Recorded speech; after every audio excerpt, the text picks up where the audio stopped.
कही ऐसी दशा येईल माझ्या अंगा, चित्त पांडुरंगा झुरतसे.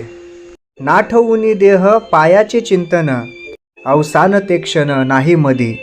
काय ऐसा पात्र होईन लाभासी, नेनो ऋषिकेशी तुष्ट येईल.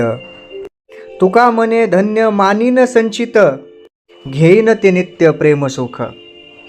संत तुकाराम महाराज या अभंगामध्ये पांडुरंगाला भेटीची व्याकुळता, आर्तता शोधत असतात. या व्याकुळतेपोटी संत तुकाराम महाराज म्हणतात की माझ्या शरीरावर अशी वेळ कधी येईल की माझं मन, माझं शरीर या पांडुरंगासाठी झुरत राहील, त्याच्या दर्शनासाठी ते व्याकुळ होईल. अशी वेळ, अशी अवस्था माझ्यावर कधी येईल, ही त्यांची व्याकुळता ते दाखवून देतात. पुढे जाऊन ते असं म्हणतात की मला माझ्या देहाची देखील आठवण राहणार नाही. त्या पांडुरंगाच्या पायाचे चिंतन करत राहील मी आणि त्या पांडुरंगाच्या पायाच्या चिंतनामध्येच रममान होईल. आणि एवढं करूनही ह्या भक्तीमध्ये मला जराही उसंत मिळणार नाही, अशी अवस्था किंवा अशी वेळ माझ्यावर यावी.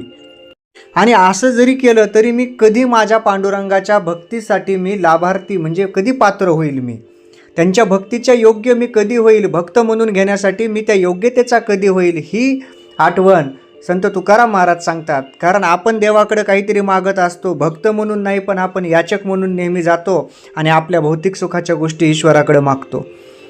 पण संत तुकाराम महाराज काय म्हणतात की तुझ्या भक्तीमध्ये मला कसं गुंतून राहता येईल, आणि तीच मागणी ते त्या ईश्वराकडं मागत असतात. आणि जेव्हा हे सर्व होईल तेव्हा कधी जाऊन माझा ऋषिकेश म्हणजे माझा पांडुरंग माझ्यावर संतुष्ट होईल, माझ्यावर प्रसन्न होईल. आणि अभंगाच्या शेवटी संत तुकाराम महाराज सांगतात की जेव्हा हा दिवस येईल तेव्हा मी स्वतःला प्रसन्न मानल, स्वतःला खरंच पुण्यवान मानल आणि ईश्वराच्या ह्या भक्तीमध्ये लीन होईल, ह्याच भक्तीमध्ये मी रममान होईल. खरी भक्ती कशी असावी हेच संत तुकाराम महाराजांनी ह्या अभंगामधून दाखवून दिलेलं आहे. जय जय रामकृष्ण हरी.